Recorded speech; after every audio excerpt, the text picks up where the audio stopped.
क्षत्रिय और आप देख रहे हो के न्यूज़ नेशनल। चुनाव का सिलसिला चलता ही रहता है।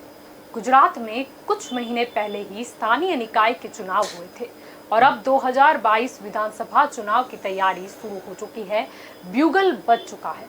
अब आपको ये भी बता दें कि उत्तर प्रदेश, उत्तराखंड, गोवा, पंजाब के चुनाव भी आ रहे हैं। अब देखा जाए तो अभी से ही डैमेज कंट्रोल की तैयारियां चालू कर दी गई है। घोषणाओं का दौर चालू हो चुका है। अब सबसे विकट बात तो ये है कि दूसरी लहर के बाद अब जब चुनाव आ रहे हैं तो कोरोना में लोगों को हुई दिक्कत, किल्लत का क्या असर देखने को मिलेगा, या जनता को मनाने के लिए कुछ नई तरकीबें अपनाई जाएगी। प्रश्न ये भी है कि संगठन में भी सुधार आवश्यक हो जाता है तो क्या कुछ नया दिखाई देगा राजनीति में, किसे सौंपी जाएगी टोर। गुजरात में भाजपा और कांग्रेस आमने सामने, या यूं कहे कि भाजपा कांग्रेस की ही टक्कर रही है। अब स्थानीय निकाय चुनाव से जब आम आदमी पार्टी भी मैदान में है और कई दूसरी पार्टी भी शामिल होती है तो कुछ नई पार्टियां भी चुनाव के समय पे देखी जाती है, तो इसका क्या असर होगा।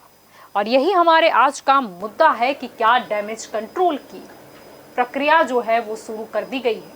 तो इस चर्चा में हमारे साथ भाग लेने के लिए जुड़ चुके हैं राजनीतिक विश्लेषक के तौर पर प्रकाश कापड़िया हमारे साथ मौजूद है। राजनीतिक विश्लेषक की ओर से दिलीप गोहिल भी हमारे साथ मौजूद है। कांग्रेस की ओर से पारस जोशी हमारे साथ जुड़ चुके हैं और भाजपा की ओर से सावन पंड्या हमारे साथ मौजूद है। आप सभी का सबसे पहले स्वागत है के न्यूज़ में। शुरुआत करते हैं आपसे सावन जी। बात की जाए तो कोरोना की दूसरी लहर के बाद कहीं ना कहीं शहरों और देहातों में कहीं कमल फीका पड़ा हो ऐसा दिखाई दे रहा है, क्योंकि जो किल्लत हुई ऑक्सीजन की, जो दिक्कतें हुई लोगों को कोरोना की दूसरी लहर में, उसमें कहीं ना कहीं उनका रोज भी सामने आता दिख रहा है। देखिए, जहाँ तक कोरोना की दूसरी लहर की बात है और जहाँ तक दिक्कत की बात है, वहाँ तक दवाइयाँ समय समय पर मौजूद करवाई गई थी। ऑक्सीजन सप्लाई थी। केंद्र सरकार ने पूरी तरह से जहाँ जहाँ जो भी स्टेट्स थे इंक्लूडिंग गुजरात, जहाँ भी ज़रूरत थी वहाँ वहाँ सप्लाई किया गया था। गुजरात स्टेट के अंदर भी जहाँ जहाँ जिस तरह से जो भी हॉस्पिटल्स में दवाइयाँ, ऑक्सीजन, कुछ भी जो भी ज़रूरत थी वो समय पर उसको पहुँचाया दिया जाता था। उसके अलावा गुजरात के अंदर उसका मॉनिटरिंग भी खूब अच्छी तरह से होता था। हर रोज़ उसके हिसाब से जो जहाँ ज़रूरत है उसके हिसाब से निर्णय लिए जाते थे और जनता को कुछ भी किल्लत ना पड़े और जनता को अच्छी से अच्छी हेल्थ सर्विस मिले, वो हिसाब से काम किया गया है। जी, आपको सही में ऐसा लगता है कि जनता को कोई दिक्कत नहीं हुई? निश्चित। तो वो दृश्य क्या थे जो हमने देखे थे कि जो 900 बेड की अस्पताल थी जिसका इनॉग्रेशन का वेट किया गया, जबकि हॉस्पिटल अगर तैयार थी तो मरीजों को हम वहाँ पर एडमिट करवा सकते थे, लेकिन वो लाल चादर का वेट किया गया। फिर देखा गया कि वही अस्पताल के बाहर मरीज जो है उसने दम तोड़ दिया क्योंकि वो 108 में नहीं आया था तो उसे कोई एडमिट नहीं कर रहा था।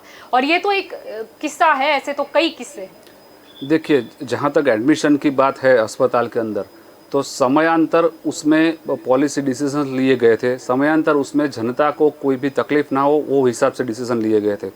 जहाँ तक हॉस्पिटल का सवाल था, जो 900 बेड की हॉस्पिटल तुरंत ही उसको चालू कर दिया गया था। उसके अंदर फेज वाइज उसको चालू कर दिया गया था ताकि उसका एडमिनिस्ट्रेशन भी अच्छी तरह से हो सके।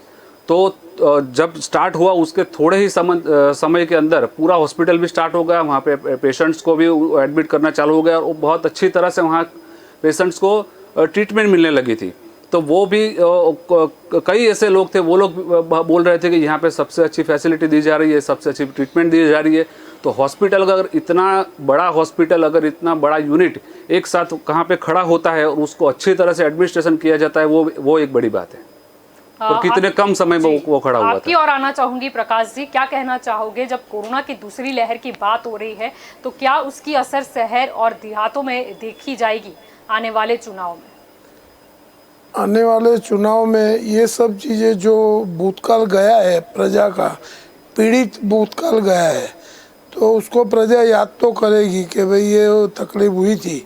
और उसके अंदर जो प्रशासन है वो नाकामयाब रहा है, ये भी प्रजा स्वीकारती है।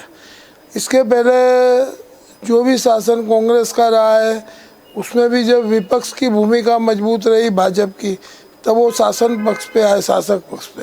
अब ये जो हुआ है इसमें कांग्रेस को या आपको जो भी पार्टी विरोध पर विपक्ष है उसको थोड़ा आगे आने का मौका मिलेगा, ऐसा अभी नज़र आता है प्राइमा फेसी प्राथमिक दृष्टि से।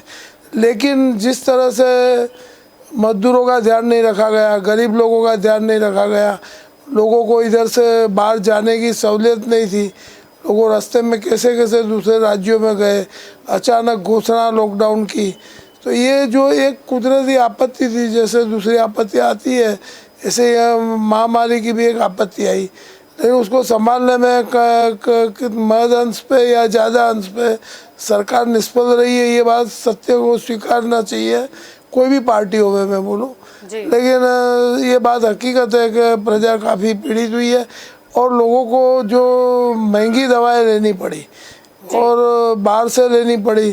कुछ पॉलिटिकल पार्टियों ने इधर से जो रेमडेसिविर के इंजेक्शन बाहर भेजे और एक जगह से दूसरी जगह पर ये हुआ, ब्लैक मार्केटिंग हुआ। फिर ब्लैक मार्केटिंग में जो PBM एक्ट है, prevention of black marketing act, उसका प्रशासन ने कहीं भी उपयोग नहीं किया।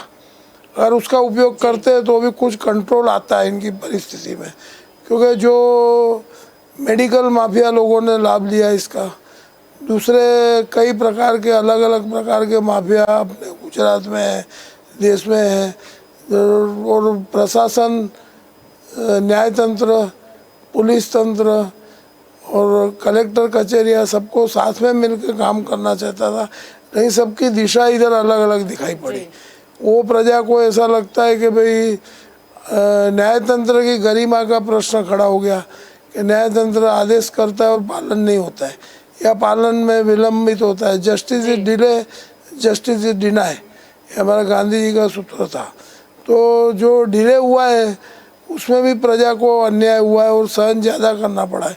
कई हॉस्पिटलें थी उनके ऊपर सरकार ने एक्शन नहीं लिया, इतना का हार्ड एक्शन नहीं लिया। 17 लाख 18 लाख के पहले लॉकडाउन में, यानी कोरोना में जो किल्लत हुई है, दिक्कत हुई है, उसकी असर तो देखने को मिलेगी। दिलीप जी मैं आपकी ओर आना चाहूंगी। मेरा प्रश्न ये रहेगा कि गुजरात में तो चुनाव है ही, साथ साथ अब आने वाले समय में यूपी हो, उत्तराखंड हो, गोवा हो या पंजाब हो, उसमें भी चुनाव आने वाले हैं। अब ये देखा गया जब तक ध्रुवीकरण की राजनीति हो या बंटवारे की राजनीति हो तो कहीं ना कहीं भाजपा का वो फॉर्मूला या ऐसा कहा जाए वो चाणक्य नीति बंगाल में कहीं उल्टी साबित हुई। टीएमसी जो छोड़कर आए थे भाजपा में, सत्ता तो उन्हें नहीं मिली और आजकल वो फिर से भाजपा को छोड़कर टीएमसी में भी मिल रहे हैं, घुल रहे हैं। यानी कि कहीं ना कहीं वो जो ध्रुवीकरण का जो हम वर्षों से देखते आए थे राजनीति का खेल, वो कहीं ना कहीं अब इतना असरकारक नहीं रहा है। यानी गुजरात में भी शायद वो नीति अब उतनी काम ना आए। हर इलेक्शन अलग होता है, उनका मुद्दा अलग होता है जी।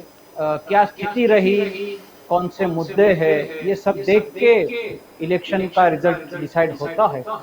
तो जैसे जैसे इलेक्शन नजदीक आते जाएंगे हमें पता चलेगा कि कौन सा इशू महत्व के रहेंगे। लेकिन गुजरात की बात पे करते हैं। अभी बाकी जो राज्य है उसमें से मुझे लगता है पंजाब और यूपी, ये दोनों राज्य के इलेक्शन काफी इम्पोर्टेंट हो जाएंगे। इसकी दो वजह है।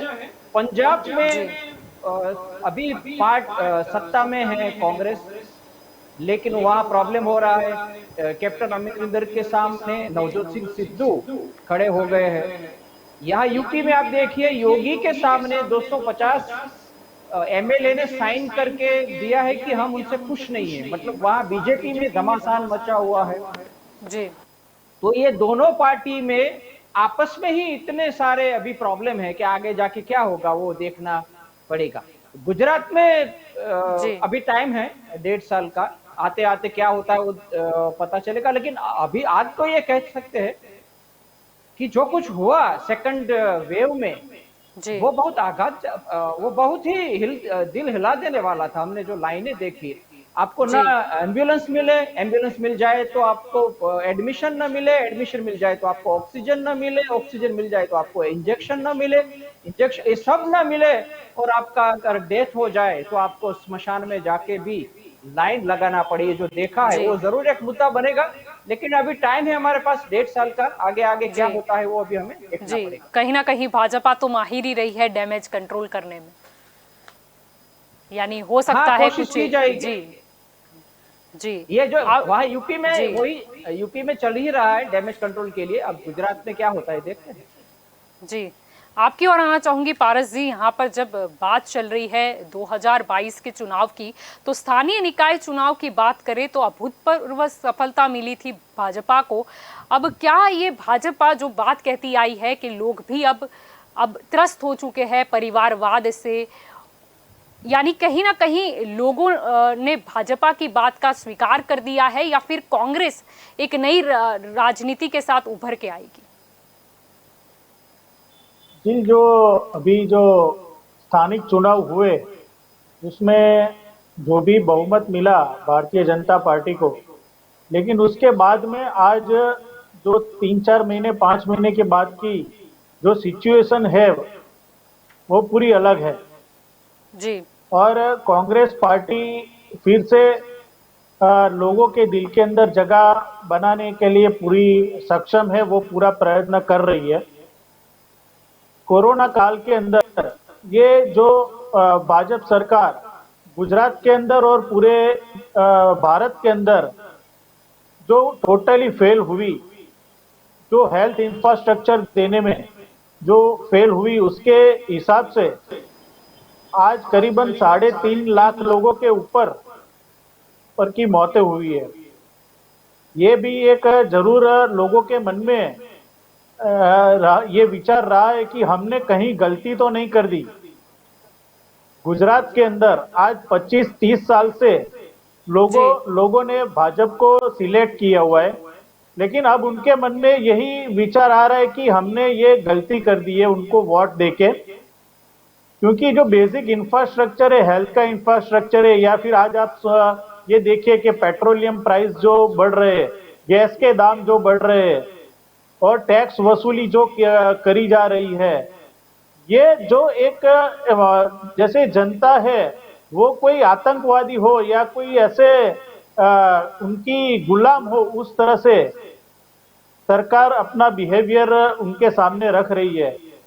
तो लोगों के मन में ये सब मुद्दे अभी है, क्योंकि इतने सालों के अंदर 100 रुपए के ऊपर पेट्रोल का प्राइस कभी नहीं गया। आज गैस के दाम भी बढ़ के 850 रुपए हो गए हुए।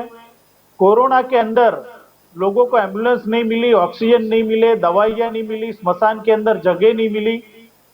तो ये सब बातें लोगों के मन में घर कर गई है, और कांग्रेस ने पूरी क्षमता के साथ ये कोरोना महामारी के अंदर लोगों को मदद करने का प्रयत्न किया हुआ है, और उनके दिलों में बसने का जो एक प्रयत्न किया हुआ है, तो उसका जो प्रतिबिंब है वो 2022 के गुजरात के विधानसभा चुनाव में देखने को मिलेगा।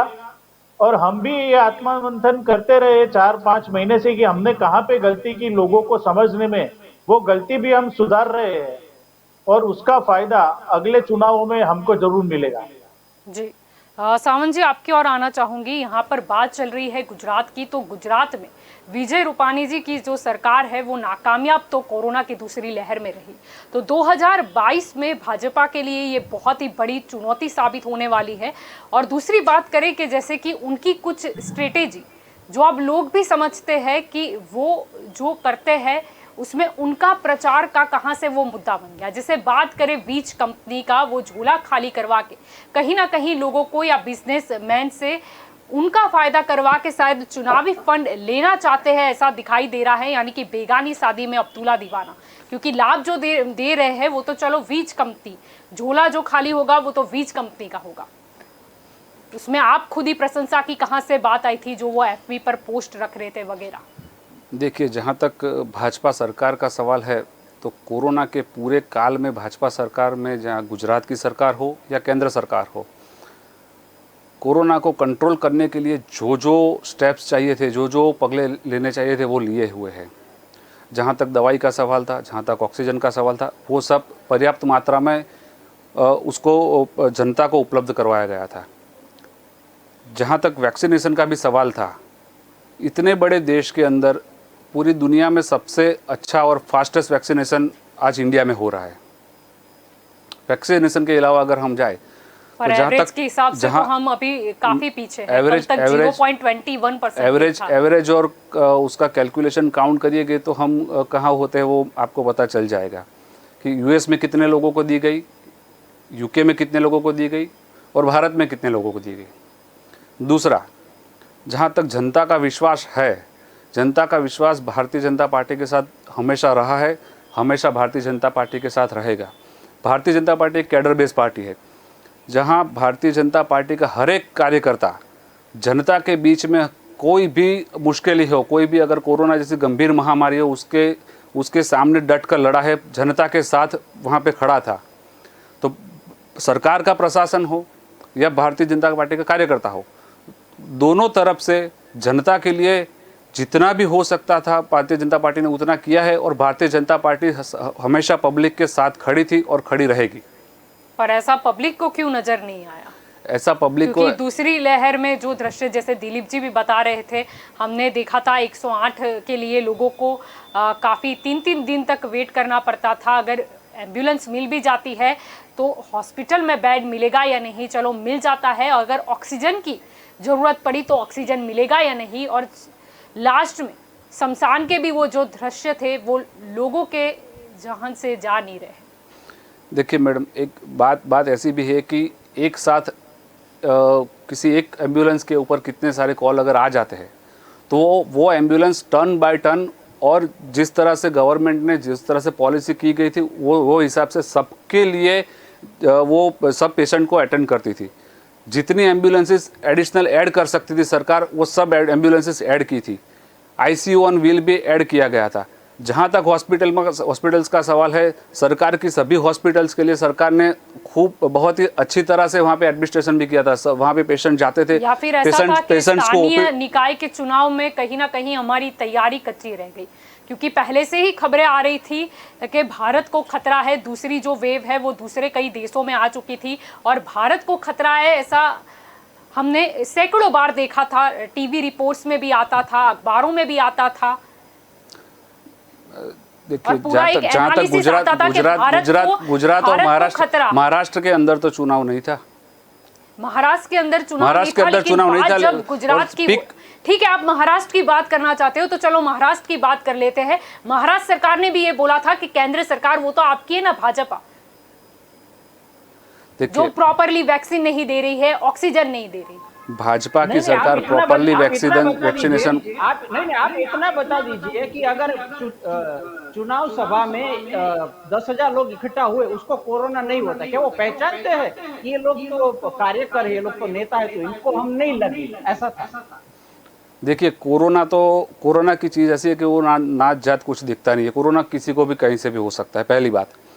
और जो बात चुनाव की थी, जब चुनाव डिक्लेयर किए गए, तात्पर्य ये था कि चुनावी तैयारी इतनी जरूरी थी कि हम वो जो रिपोर्ट्स आ रहे थे, अगर हमने तभी ध्यान दिया होता और गुजरात स्टेट ने अपने हिसाब से तैयारी करी होती। अगर गुजरात स्टेट को छोड़ दो, भाजपा आपकी ही केंद्र में सरकार है, तो प्रश्न आपको भी वहीं पे जाएगा कि अगर वो तैयारी शायद की होती तो शायद सिचुएशन इतनी खराब ना हुई होती।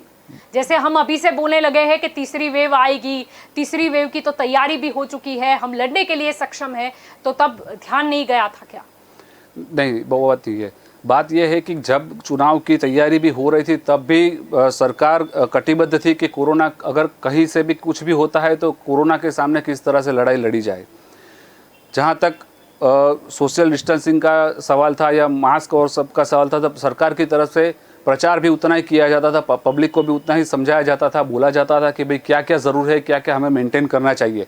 तो सब तरह के से देखा जाए तो लिए प्रचार किया गया, लेकिन लोगों ने तो कड़े नियम फॉलो किए हैं, उन्हें तो दंड भरना पड़ता था। लोगों को बताओ, आप मत पहनो, नेता खुद निकलेंगे, वो निकलेंगे बिना मास्क निकलेंगे, 5,000 लोगों को इकट्ठा करके निकलेंगे, भीड़ करेंगे, सब कुछ करेंगे और सलाह लोगों को दी जाएगी कि आप का ख्याल रखो, हम तो जो चाहे करेंगे, क्योंकि हमें कोरोना नहीं होता, नेताओं को कोरोना नहीं होता। नहीं, वो ऐसा नहीं है। जहाँ भी स्टेप्स लेने चाहिए थे वहाँ स्टेप्स लिए, जहाँ भी मास्क लगाकर निकलते थे, और सब तरह से जहाँ सोशल डिस्टेंसिंग का भी जो करना चाहिए था वो पूरा किया गया है। जी दिलीप जी, आपकी ओर आना चाहूंगी। राजनीति में कुछ हलबली तो मच चुकी है, क्योंकि 2022 का जो चुनाव है वो आप सिर पे है ऐसा ही बोल सकते हैं। गंगा में तैरती जो लाशों की बात करें तो उस समय से ही नज़ारा कुछ बदला भी नजर आ रहा है, वो चाहे यूपी में हो या केंद्र में दिखाई दे रहा हो। अब मुझे माँ गंगा ने बुलाया है, यही जो डायलॉग था उसी से मोदी लहर की शुरुआत मानी जाती है। और अब जब गंगा में तैरती हुई लाशें आई तो कहीं ना कहीं वो मोदी लहर है वो उसी गंगा के पानी में कहीं शांत होती नजर आ रही है। क्योंकि यूपी की अगर हम बात करें तो कहीं ना कहीं उसके भी ट्विटर पे से मोदी हो या अमित शाह हो या जेपी नड्डा हो, उसका फोटो निकाल दिया गया। और ऐसी भी बात मिल रही है कि योगी आदित्यनाथ ने ये कह दिया है कि यूपी के चुनाव मैं हैंडल कर लूंगा। यानी कहीं ना कहीं कुछ फुट दिखाई पड़ रही है। यूपी में जरूर दिखाई दे रही है। आज ये भी माना जाता है कि अभी बीच में मीटिंग हुई थी, कुछ संघ के पदाधिकारी भी उसमें थे, बीजेपी के पदाधिकारी भी उसमें थे। तो यूपी में क्या होगा इसके लिए काफी सारी चर्चा की गई। ऐसा माना जाता है कि 250, ये यूपी के पत्रकार बता रहे, 250 एमएलए ऐसे हैं जिन्होंने ये बताया कि वो योगी के काम से खुश नहीं है। तो ये अभी मामला वहां बना रहे, क्योंकि यहाँ हमें तो पता चला सिटी में क्या हुआ। यूपी और बिहार में छोटे गांव में, जिसको हम ग्रामीण इलाका कहते हैं, वहां बहुत बुरी हाल हुई थी। वो बाहर इतना नहीं आया, तो काफी नाराजगी है। और विद इन बीजेपी काफी नाराजगी। और आपने जो तस्वीर की बात बताई, 2 स्टेट में तस्वीर नहीं है नरेंद्र मोदी की, कर्नाटक में भी नहीं है। तो कर्नाटक में येदियुरप्पा को भी हटाने की कोशिश हो रही है। अरविंद शर्मा जो कि लंबे समय से नरेंद्र मोदी के साथ काम करते रहे, उनको भेजा गया है यूपी। ये माना जाता है कि कहा गया था कि आप इनको डेप्यूटी सीएम बनाएं, लेकिन योगी ने मना कर दिया है कि मैं उनको डेप्यूटी सीएम नहीं बनाऊंगा। तो काफी हलचल मची हुई है और ये अंदरूनी मामला पूरा बीजेपी का है। लेकिन देखिए, बीजेपी ने अपनी तैयारी शुरू भी कर ली। जितिन प्रसाद को उन्होंने ले लिया, कांग्रेस के जाने माने नेता है, वो G23 ग्रुप के भी सदस्य थे, तो आज ज्वाइन हो गए। और लगता है और भी लोग यूपी में से, कांग्रेस में से जाएंगे बीजेपी में। तो ये योगी जो करना चाहे, बीजेपी ने तो अपनी तैयारी शुरू कर दी है। जी, यानी कहीं ना कहीं भाजपा अपने पुराना दाव ही है वही आजमाएगी कि कांग्रेस में से उठा लो। हाँ, अभी तो यही लग रहा है। काफी और लोग नहीं, पर आप जो जितिन प्रसाद क्या था, अगर हम गुजरात की बात करें तो लोकसभा के जब चुनाव थे तो क्यों कांग्रेस के 8 जो विधायक थे उन्होंने इस्तीफा दे दिया था। देखिए, जहाँ तक भाजपा का सवाल है, भाजपा जो भी है, जो भी नागरिक है, भाजपा की विचारधारा से सहमत है, भाजपा के सिद्धांतों से सहमत है, भाजपा के सुशासन से सहमत है। तो जो भी भाजपा में आना चाहता है वो आता है और वो वेलकम है। में जो 300 कार्यकर्ता मतलब भाजपा की ओर से जो शामिल हो गए हैं, अब उन्होंने आम आदमी पार्टी का जो खेस है वो धारण कर लिया है। यानी माने के उनको नहीं नजर आ रहा है बीजेपी में सुशासन, क्यों उन्हें आम आदमी पार्टी में जाना पड़ा। देखिए, जिस तरह से भाजपा के अंदर जो सुशासन देख के, जो हमारी सैद्धांतिक, हमारी जो विचारधारा है, हमारे सिद्धांत है, वो देख के वहाँ से आते हैं तो वो वेलकम है। अगर कहीं भी और किसी कोई भी जगह भी अगर कोई कार्यकर्ता अगर जाता भी है तो उसको रोका तो नहीं जा सकता ना। वो हमारी विचारधारा यही है, सबका साथ सबका विकास। हम लोग हमारे सिद्धांतों के अनुसार काम कर रहे हैं, जो आता है वो वेलकम है। हमारे सिद्धांतों के साथ भाजपा में आता है तो वेलकम। तो फिर बंगाल में जो आपके भाजपा में शामिल हुए थे वो क्यों वापिस टीएमसी में चले गए? मैडम, मैं वही बात फिर से दोहरा रहा हूँ, भाजपा के अंदर हमारी एक विचारधारा है, भाजपा के सिद्धांत है, सुशासन जो भी है, हमारे नीति नियम है। तो वो उसके हिसाब से भाजपा में जो आता है वो भाजपा के साथ, भाजपा की पार्टी के साथ काम करता है। हर एक कार्यकर्ता हो जाता है भाजपा का। अगर भाजपा से कोई जाना चाहता है तो भाजपा से, उसमें कोई किसी को रोकने की बात तो नहीं है, कोई भाजपा से भेजता नहीं है। जी, प्रकाश जी क्या कहना चाहोगे यहाँ पर ध्रुवीकरण का? अगर हम बात करें फिर या बात करें हम बंटवारे की, कहीं ना कहीं ये भाजपा का पुराना ये फॉर्मूला रहा है कि कहीं भी इलेक्शन है या चुनाव है तो अपोजिट जो पार्टी है उसमें से किसी स्ट्रॉन्ग फेस को अपना लो। अच्छा, ये जो अपोजिट पार्टी में से एंटी सोशल एलिमेंट को भी इन्होंने लिया हुआ है। ये सावंत जी भी जानते होंगे। दूसरी चीज़ ये पारस जी ने बताया अभी कि प्रजा की भूल हो गई कि भाजपा को वोट दिया है। ऐसा नहीं है, प्रजा बहुत समझदार है गुजरात की और समझ के वोट दिया है। वोट देने का कारण ये था जो अंतिम चुनाव में कि बहुत सारे वायदे किए गए थे भाजपा सरकार की ओर से कि हम ऐसा भी निभाएंगे, ये हम बच्चों की फ़ी है जो 15,000, 25,000, 27,000 करेंगे, प्राइमरी है, सेकेंडरी और हायर सेकेंडरी। लेकिन उन्होंने बैनर लगाए इलेक्शन से थोड़ा टाइम पहले, और वो बैनर नरेंद्र मोदी और रूपाणी जी के लगे कि हम शिक्षा सस्ती देंगे। लेकिन वो देख कर के अब प्रजा है ना, वो भूल नहीं सकती है कि भाई ये भाजपा ने वायदा किया था और निभाया नहीं है। अब जो इलेक्शन आएगा उसमें इनको ध्यान रखना पड़ेगा वायदा देने से पहले, कि पहले तो कई वायदे हुए प्रजा भूल गई, लेकिन अब प्रजा भूलेगी नहीं।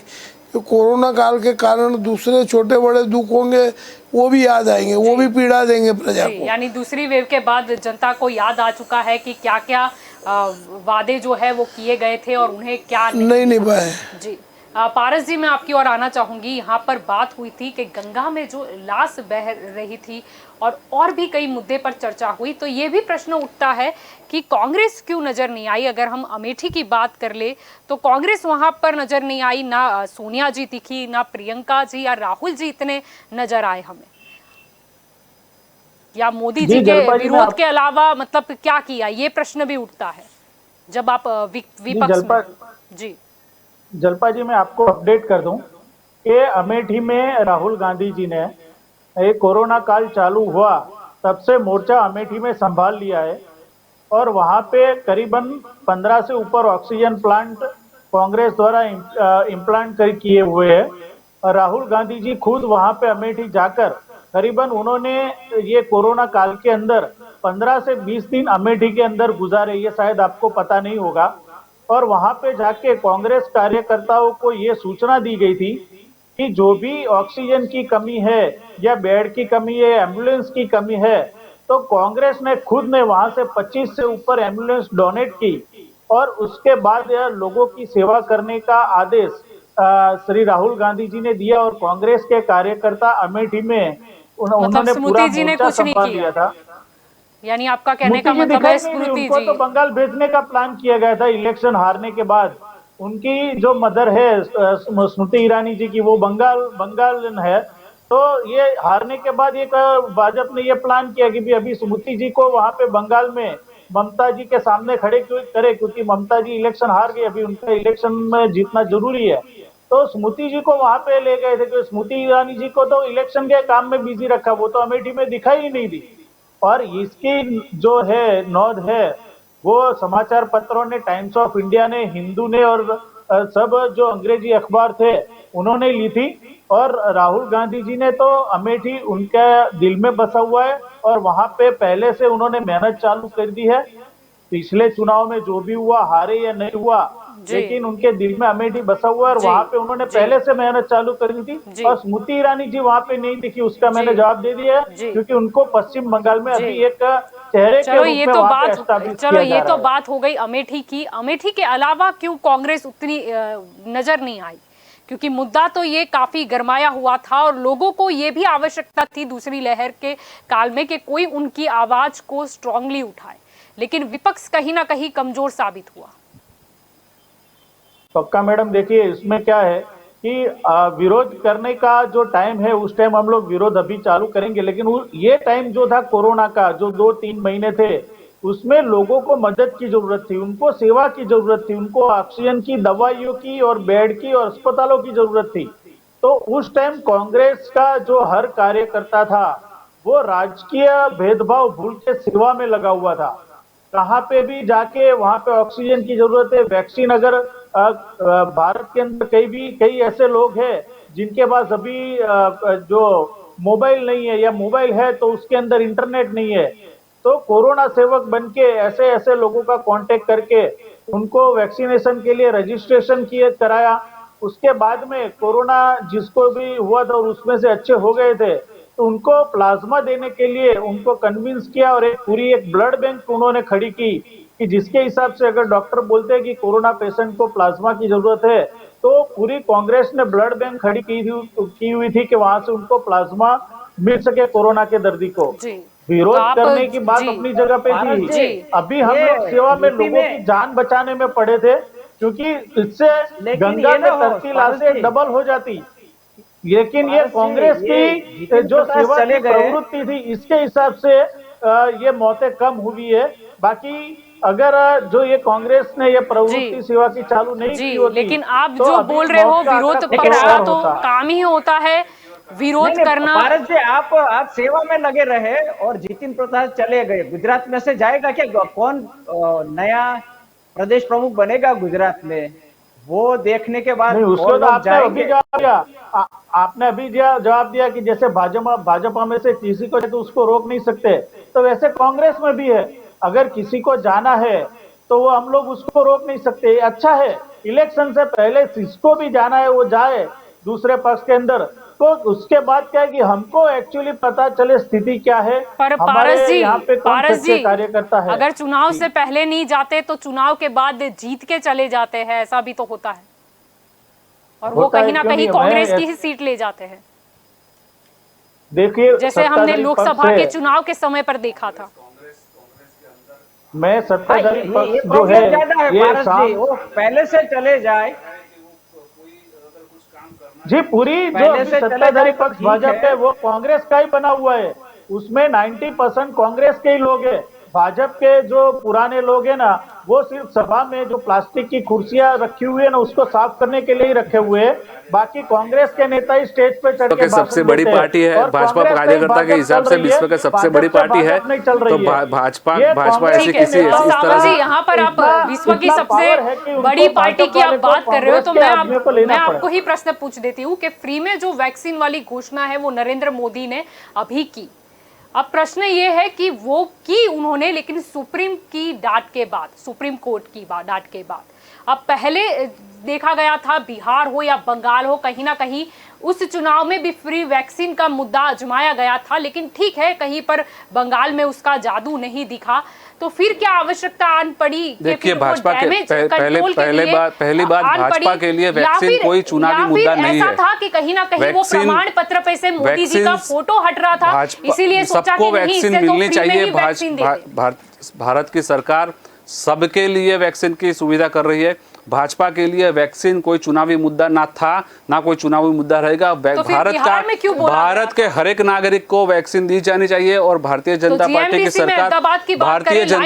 की सरकार हर एक अभी हम उतने हर एक नागरिक को वैक्सीन मिले उसके प्रयत्न में लगी हुई है। आज भी अस्पतालों को आप भी देख रहे हैं कि आज कितने लोगों को किस तरह से वैक्सीन दी जा रही है। जहां से जिस तरह से मजबूर बन रहे हैं 1000 रुपए की वैक्सीन लेने के लिए। जीएमडीसी के ग्राउंड में खड़े हुए काफी लोगों ने ये बोला था। आपने कल ही देख लिया कि किस तरह से घोषणा हुई है। हर एक नागरिक को वैक्सीन दी जानी है और समय सर उसको दी जाएगी। और पिछला रिकॉर्ड भी देख ले। फुल्ली वैक्सीनेटेड की जो परसेंटेज है वो 3.3% क्यों? फुल्ली वैक्सीनेटेड का काउंट देख लीजिए, 3.3 कितने लाख लोगों ने वैक्सीन ली है वो देख लीजिए अभी। और अभी आने वाले समय के अंदर किस तरह से वैक्सीनेशन दिया जाएगा वो भी आप देख लें। बात करें या दूसरे अदर स्टेट की बात करें, अगर वहां की भी पॉपुलेशन के हिसाब से देखें तो भी हम काफी पीछे हैं। देखिए, भारत के पास आज खुद की वैक्सीन है। भारत तो तकलीफ है हमारी खुद की वैक्सीन भारत की खुद की वैक्सीन भारत के लिए कभी तकलीफ नहीं हो सकती मैडम। आज हमें गर्व है हमारे देश के पास हमारी वैक्सीन बात ही नहीं है। नहीं, मैं आपको बता दूं, भारत के पास भारत की वैक्सीन है तो वो अच्छी बात नहीं है। नहीं, ये जो वैक्सीन है वो मोदी जी की सोच नहीं है, ये वैज्ञानिकों ने किया हुआ कमाल है। ठीक है, मैं यहाँ मैं भारत बोल रहा हूँ कि भारत के पास भारत की वैक्सीन है। की जो वैक्सीन यानी हमारी है और हमको ही नहीं मिल रही, वो दिक्कत है। आप प्रश्न को पहले समझिए फिर उसका जवाब दीजिए। मैं वही बोल रहा हूँ कि आज भारत 3.3% हम कहाँ पर है फुल्ली वैक्सीनेटेड? कितने लाख लोगों को कुछ नहीं होता, आपको 2 डोज लेने हैं, याद रखना। तो मेडिकल के हिसाब से जितने डोज, अगर 2 डोज देने चाहिए तो वो 2 डोज सबको मिलेंगे। पर दिन की संख्या कुछ समझ में नहीं आया। नहीं तो जब भी वैक्सीन आती है या ऐसी कुछ भी चीज होती है तो पहले से दिसंबर तक में नहीं खत्म हो जाता कि नहीं इतने डेज का है। आपका जवाब, आप जो सवाल पूछ रहे हैं उसका जवाब केंद्रीय नेतृत्व ने भी दिया है कि दिसंबर तक सबको फुल्ली वैक्सीनेट कर दिया जाएगा। फिर तो इन्होंने वैक्सीन जितने बड़े देश के लिए वैक्सीन जिस तरह से जितनी स्पीड से हो रही है उसको ऑर्डर्स भी दिए जा चुके हैं और जितनी जल्दी हो चुके हैं हर एक नागरिक को वहां से वैक्सीन मिल जाए। मेरे को सावंत जी बताइएगा 6.40 करोड़ एक्सपोर्ट करी वैक्सीन, तो वो उसकी ज़रूरत क्या थी जब हमारे देश में इसेंशियल ज़रूरत थी, जीवन जरूरी थी, बहुत देना जरूरी था, ऐसे खराब वक्त में एक्सपोर्ट किया सरकार ने। देखिए तो ये इसका मुझे रीज़न बताइएगा क्या कारण था। देखिए अपनी प्रजा पीड़ित थी। जो वैक्सीन बाहर के देश में गई है, आप जो 6.40 करोड़ बोल रहे हैं वो 6.40 करोड़ का आंकड़ा मेरे हिसाब से डाउटफुल है। नहीं, जो भी सही है। वैक्सीन बाहर के देश में गई है वो प्रोटोकॉल के हिसाब से, और जो बाहरी जो देश हमारे साथ आज खड़े और हमारे मित्र देश है उसके लिए भी नहीं, कहीं मित्र पॉलिसी देश ठीक है, लेकिन मोदी जी और हर राजनेता जिसे दुश्मन कहलाता है वो देश को क्यों भेजी? वो तो प्रश्न पहले खुद का घर भी तो उधर भरा भी हुआ भेजा है है या नहीं, उन्होंने, वो अपना भी तो नाम देख नहीं लेना लेते चाहिए। हैं, लेकिन उधर भी गया है पार्टली। देखिए जो वैक्सीन भारत के बाहर गई है वो प्रोटोकॉल और जो पॉलिसीज है, जो गवर्नमेंट की ट्रीटीज भी होती है, प्रोटोकॉल या फिर गवर्नमेंट की कहीं ना ट्रीटीज भी होती है, कहीं, उसके हिसाब से नहीं, जो कहीं ना स्मॉल डोज कहीं अगर विदेशी भेजा गया पैसे तो वो आते हिसाब से हैं। भेजा गया। प्रोटोकॉल ऐसा नहीं है कि पैसे वैसे ही के लिए- बाहर भेज दिए किसी को भी प्रोटोकॉल से वैक्सीन। ज्यादा हमारी जनता कीमती है, हमारे देश का नागरिक कीमती है। हमारे देश का हर एक नागरिक हमारे लिए सर आंखों पर है। जो वैक्सीन की थोड़ी बहुत बाहर भेजी गई है वो हमारे देश की जो पॉलिसी है, जो नीति नियम है उसके हिसाब से थोड़ी भेजी गई है, और वो वैक्सीन भी जहां भी गई है अगर हम ऐसे भी बोले तो वही वहां के नागरिकों की मदद के लिए गई है, और हमारे नागरिकों के लिए हमारे पास पर्याप्त वैक्सीन थी। पर पर्याप्त उसका वैक्सीनेशन वैक्सीन ड्राइव नहीं, चालू है, वर्ल्ड का फिर सबसे बड़ा नीति- फास्टेस्ट नीति वैक्सीनेशन ऐसी ड्राइव नहीं चालू होनी है, चाहिए। और दूसरे आने दिन वाले से इसका समय के अंदर implementation दिसंबर क्यों नहीं तक हुआ? दिसंबर क्यों तक मुहूर्त पूरे भारत निकाला के गया लिए 21 हर एक जून का? नागरिक को योग दिन हर एक का नागरिक को मुहूर्त क्यों वैक्सीनेशन दी निकाला गया? जाएगी। नीति मुहूर्त ऐसी क्यों होनी निकाला चाहिए। गया 21 जून का? अगर किल्लत नहीं है, दिक्कत नहीं है, तो 2 सप्ताह भी हम क्यों रुके? जी दिलीप जी क्या कहना चाहोगे? ये कुछ मुहूर्त निकाला है लगता है भाजपा ने और मोदी जी ने 21 जून। वैक्सीनेशन में हम लेट हो चुके हैं, कम से कम 4 से 6 महीना हम लेट हो चुके हैं, क्योंकि जो पॉलिसी बनाई गई थी उसमें कोई संकलन नहीं था, कोई सोची समझी व्यू वो नहीं थी। तो ये जब सुप्रीम कोर्ट ने कहा तब जाके ये करना पड़ा। ये अभी भी टाइम है हमारे पास, ये 2-4 महीने में अगर हमें मिल जाए ज्यादा वैक्सीन तो स्पीड करेंगे, लेकिन ये जरूर है 4 से 6 महीने हम लेट हो गए, इसलिए कि हमने कोई उसका पहले से प्लानिंग नहीं किया था। हमें जब ऑर्डर देना था तब हमने ऑर्डर नहीं दिया। हमें पहले से जो हमारी कंपनियां है दुनिया में सबसे ज्यादा वो बना रही है, उनको हमें मदद करनी थी, हमें समय से उनको मदद करनी थी। ये नहीं हो सका और कुछ वजह से इसमें लेट हो गए, तो तक तो मुश्किल लगता है, दिसंबर से तो ज्यादा लेट ही हो जाएगा। लेकिन अभी जो भी है भूल सुधार कर लेना चाहिए, एक गलती हो गई है, अब प्लानिंग नहीं हो पाई। हमारा जो पूना वाला है, जो सबसे बड़ा प्रोड्यूसर है वैक्सीन का, उनको किसने धमकी दी, उनको लंदन जाना पड़ा। ये बहुत दुख की बात है। हमारा बहुत एक अच्छा हमारा इमेज था विश्व में, वो इमेज बहुत हमें खराब हुआ। तो ये सब बातें ऐसी है कि इसकी वजह से हम लेट हो गए हैं, लेकिन ठीक है, अभी भी थोड़ी सी स्पीड करनी चाहिए। जो भी हुआ अभी भूल सुधार हो गया है, तो हम आशा रखें कि जल्दी से जल्दी वैक्सीनेशन की गति बढ़े। जी पारस जी आपकी ओर आना चाहूंगी। यहाँ पर चर्चा ये है कि संगठन में, कांग्रेस के संगठन में बदलाव आने वाला है। अभी तो नए कौन बनते हैं प्रदेश अध्यक्ष और विपक्ष के नेता के तौर पे कौन चुने जाते हैं, ये भी सबसे बड़ा प्रश्न है। लेकिन वक्त अगर देखा जाए चुनाव से अभी तक तो 1 साल ही बचा है, यानी कि कांग्रेस के जो नए चेहरे हैं या पुराने चेहरे, जिसे भी वो पद मिले तो रिस्पॉन्सिबिलिटी उतनी ही अधिक बढ़ जाएगी। और एक चीज ऐसी भी कही जा रही है, अगर हम शंकर सिंह वाघेला की बात करें तो कहीं ना कहीं वो कांग्रेस में शामिल हो सकते हैं। तो बापू इज बैक और नॉट? देखो, कांग्रेस पक्ष जो है उसमें अगर कोई भी शख्स उनको आना है, कोई भी नेता को आना है तो वेलकम है। सिर्फ कंडीशन ये है कि जो कांग्रेस पक्ष की जो शर्तें हैं और जो विचारधारा है, अगर वो अपनाते हैं तो उनको हम लोग वापस लेते हैं, उनका स्वागत है। अगर माननीय श्री शंकर सिंह वाघेला जी चाहते हैं और अगर उनकी ऐसी कोई कंडीशन नहीं है तो कांग्रेस उनको वेलकम करेगा।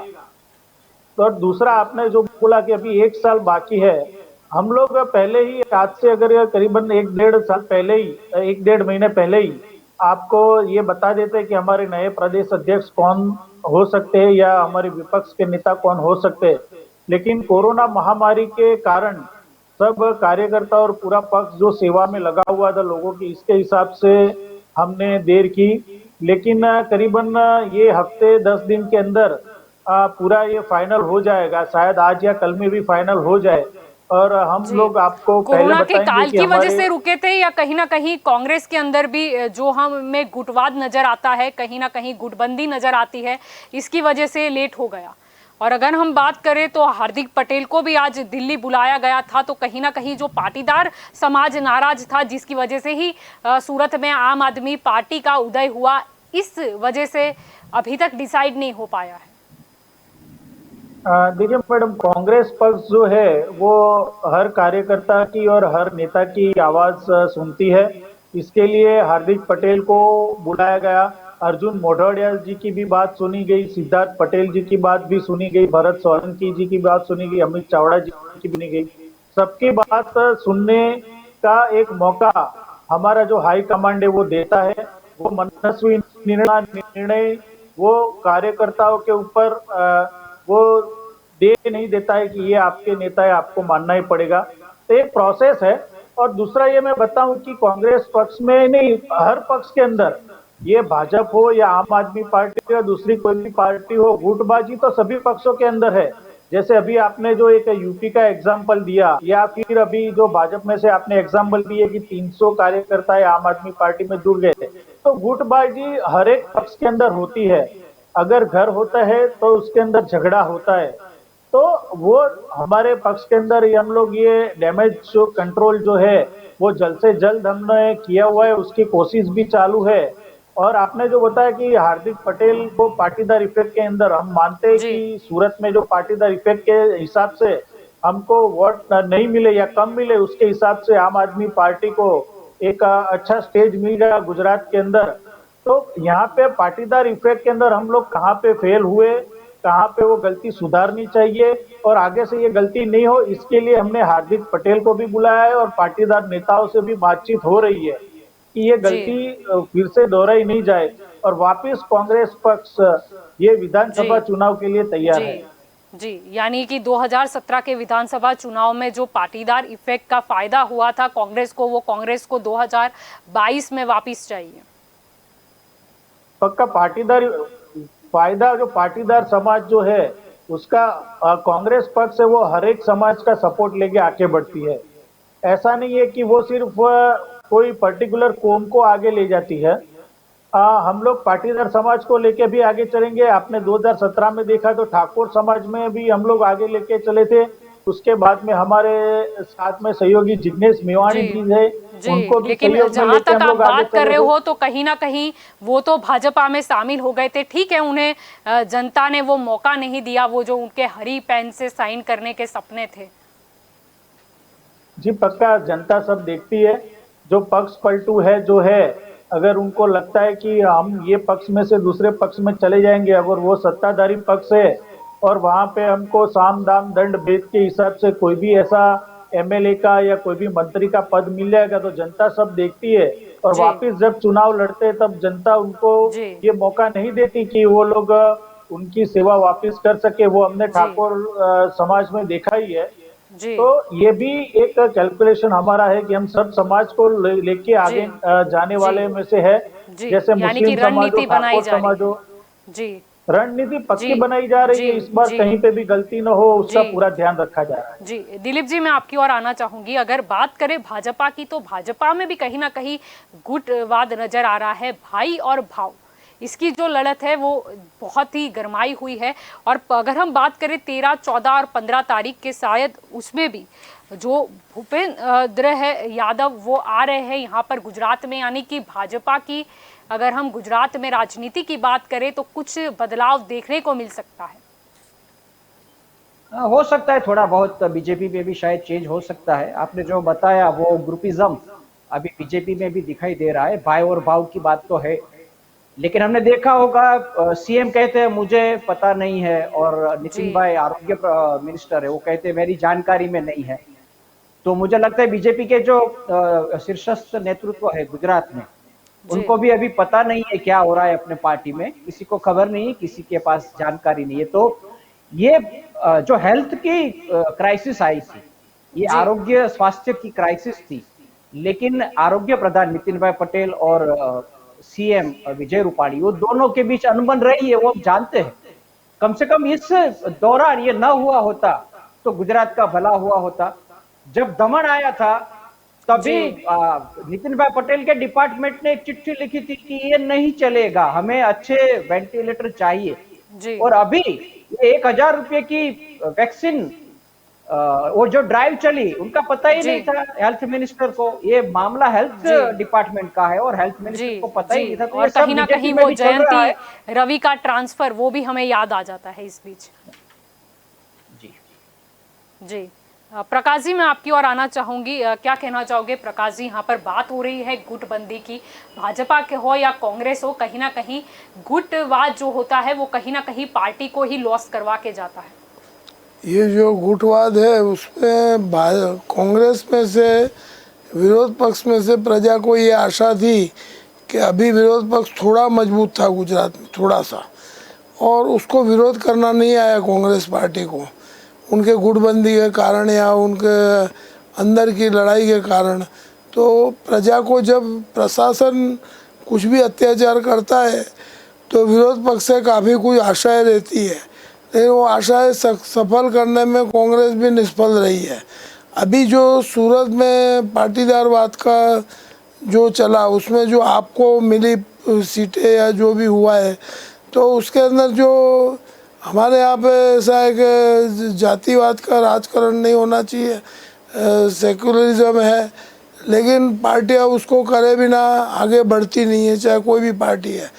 तो अभी जो पाटीदार का जो गुजरात में चलन आया है, उसका जो कांग्रेस बेनिफिट ले सकेगी ऐसा नहीं लगता है, लेकिन फिर भी आप पार्टी अभी उसके नज़दीक जुड़ी हुई है इंटरनली पाटीदार समाज से, तो आपको उसका बेनिफिट मिलेगा ऐसा कुछ अनुमान कर सकते हैं अभी। जी। सावंत जी, आपकी ओर आना चाहूंगी। यहाँ पर जब बात पहले हो रही है पहले तो बात की, जी मैं अपना प्रश्न रख दूं। मैं आप प्रश्न बोल लेने दीजिए, एक मिनट, मैं दूसरा कुछ कहना चाहता हूँ, मैं दूसरा कुछ कहना चाहता हूँ। की बात चल रही है, तब क्या कहना चाहोगे? 13, 14 और 15 तारीख को भूपेंद्र यादव भी यहाँ पर आ रहे हैं और 15 तारीख को एक अहम मीटिंग भी है, तो क्या कुछ बदलाव देखने को मिलने वाला है? मैं जो बोलना चाहता था पहले बोल दूं। मित्र प्रकाश जी ने बोला कि अत्याचार प्रजा पे, कोई शासन अत्याचार प्रजा पे नहीं करता, तो वो शब्द प्रजा पे अत्याचार जैसा वो शब्द नहीं होना चाहिए। अब मैं दूसरा बताता हूँ कि भारतीय जनता पार्टी इतनी बड़ी पार्टी है, उसके अंदर मीटिंगों का दौर चलता रहता है, मनोमंथन चलता रहता है और योजनाएं भी चलती रहती है। तो आने वाले इलेक्शन के लिए, हाल में जो स्थितियाँ है उसके लिए, और पार्टी के अंदर ऐसी काफ़ी मीटिंगें चलती रहती है, और हमारे जो नेता होते हैं, केंद्र से होते हैं या संगठन में से होते हैं, वो आते हैं, उनका मार्गदर्शन देते हैं और हमें वो नेता हमें वो राह दिखाते हैं कि भाई किस तरह से आगे जाना चाहिए। तो वो मीटिंग होती है, राह दिखाने के लिए दिल्ली से आने की जरूरत पड़ती है। देखिए हमारे नेता हमें मार्गदर्शन देते हैं, हमें राह दिखाते हैं, और हर एक पार्टी के अंदर, अगर भारतीय जनता पार्टी का सवाल है तो हमारे संगठन के नेता भी आते हैं और हमारे राष्ट्रीय जो नेता है सरकार के, वो भी कभी आते हैं। तो वो पार्टी का अंदरूनी मामला होता है, पार्टी के अंदर वो जो मीटिंग्स होती है उसकी नीतियां होती है, उसके लिए वो बातचीत होती रहती है और मीटिंग भी होती रहती है। जी, लेकिन मीटिंग की बात तो ठीक है, लेकिन वो गुटवाद क्या है? क्योंकि CR पाटिल कम में नहीं मानते, उनके जो डिसीजन होते हैं वो बहुत स्ट्रेट फॉरवर्ड होते हैं, जैसे कि विधानसभा चुनाव में भी वो बोल रहे हैं 182। तो निश्चित है CR पाटिल जी बोल रहे हैं 182 और हम भी बोल रहे हैं कि 182, लेकिन कहीं ना कहीं दूसरे नेता तो ये बोलते नजर नहीं आ रहे, उनके मतलब साथ देते नजर नहीं आ रहे। देखिए पार्टी में हर एक नेता साथ में है, और हमारा मंत्र ही है सबका साथ सबका विकास। जनता के विकास के लिए हमारी विचारधारा ही विकास की है, तो जनता के पास जब भी जाएंगे हम विकास के विचारधारा से ही जाएंगे। जी, लेकिन वैसा क्यों था कि सीआर पाटिल ने रेमडेसिविर इंजेक्शन यानी जो सेवा यज्ञ आप बोलते हो उसके लिए मतलब लोगों को दिए थे? जब सीएम रूपानी को पूछा गया तो वो मुकर गए, उन्होंने बोला कि सीआर को पता है, उन्हें पूछो।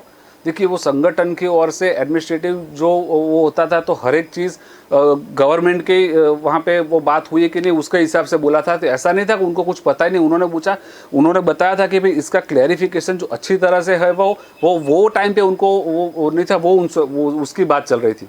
तो ऐसा नहीं है कि किसी को यहाँ क्या चल रहा है वहाँ पता नहीं, ऐसा कुछ नहीं है। हमारा संगठन और सरकार बहुत अच्छी तरह से कार्य करेंगे। जो ड्राइव थी पेड वैक्सीन ड्राइव, उसके लिए बोला था कि मुझे नहीं पता ऐसी कोई परमिशन दी हो, वो क्या था? देखिए, परमिशन दी गई थी कि नहीं दी गई थी, वो उसके हिसाब से देखना है कि भाई अगर ऐसा चल रहा है तो परमिशन के हिसाब से ही चल रहा होगा। तो ऐसा नहीं है कि हमें ऐसा नहीं ऐसा सरकार ₹1000 में वैक्सीन ले लो और हमको कुछ मत बोलो, ऐसा थोड़ी होता है मैडम। कोई 1000 या फिर विरोध हुआ इसलिए फिर मोदी जी को लास्ट में आना पड़ा। जब भी बाजी खराब होती है तो संभालने के लिए दो ही लोग हैं, अमित शाह आ जाए या फिर नरेंद्र मोदी आ जाए। अमित शाह जी और नरेंद्र मोदी जी तो हमारे लिए है ही। देखिए, बाजी खराब होने की तो बात ही नहीं है। जहाँ तक नरेंद्र मोदी जी और अमित शाह है तो हमारे लिए वो आदर्श है।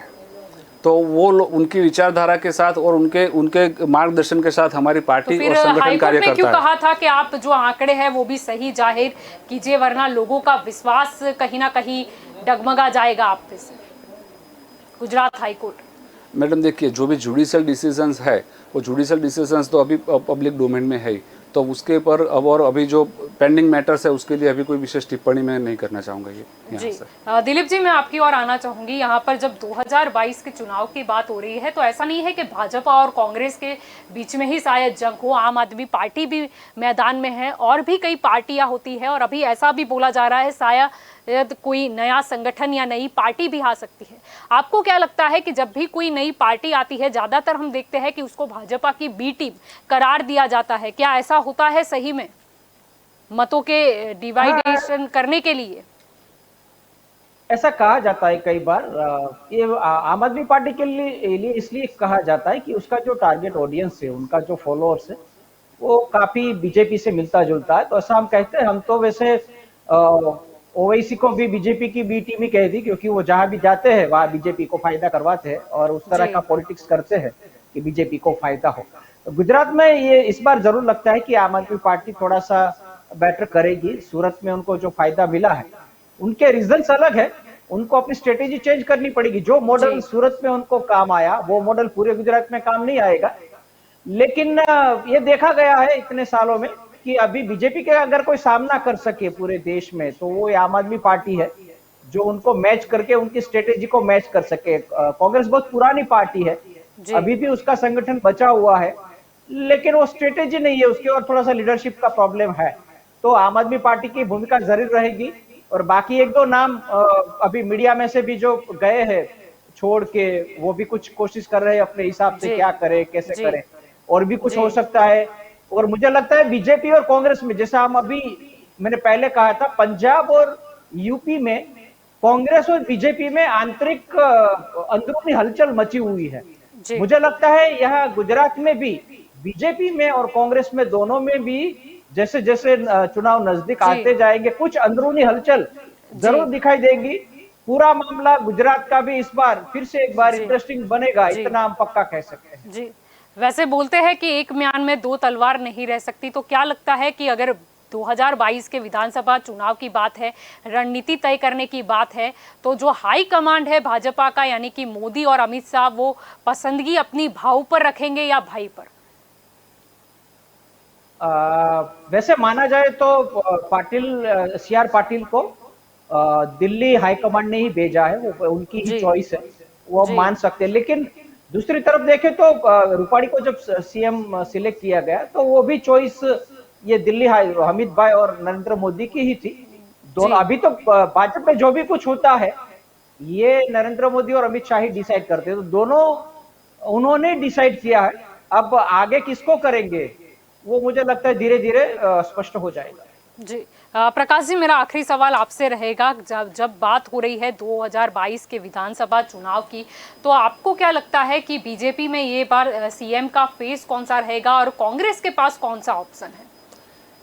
इसमें जो अभी केंद्र सरकार है, बीजेपी के नेतागिरी के बारे में बाबू और भाई की बात करी, उसमें दो घोड़े पे सवार है केंद्र सरकार। कुछ डिसीजन ले नहीं सकती है, कभी बाबू को खुश करते हैं, कभी भाई को खुश करते हैं, लेकिन दोनों जने समझते हैं कि ये एक राजनीति है, जो होना होगा होगा, ऐसा समझ के चलते हैं। लेकिन ये जो राजनीति है ये हमारे प्रजा के हित में नहीं है। जातिवाद की राजनीति नहीं होनी चाहिए। इन जातिवाद के बिना जो ये चल रहा है वो चल नहीं पाता है। ऐसा अभी हमारे देश की लोकशाही की सरकमटेंसी जैसे हो गए हैं, और ये चीज़ गलत है कि राजनीति में जाति का प्रभाव होना चाहिए, वो बिल्कुल नहीं होना चाहिए। वो नैतिकता होनी चाहिए, वो सिद्धांत होने चाहिए, वो मार्गदर्शन सही होना चाहिए, सही दिशा का मार्गदर्शन होना चाहिए। वो भी कुछ रहा नहीं है। और अभी ये जो डेमोक्रेसी है उसको बदलना भी कठिन है।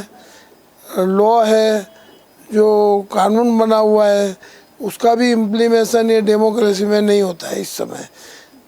तो जो कोर्ट को भी ऐसा लगता है कि भाई हम जो आदेश करते हैं, ऐसा आज़ादी के बाद पहली बार हुआ है कि जब कोर्टों को ये विचार आया कि हमारे आदेश का अमल नहीं हो रहा है। जब सरकार आदेश का अमल नहीं करेगी तो प्रजा कहाँ से करेगी?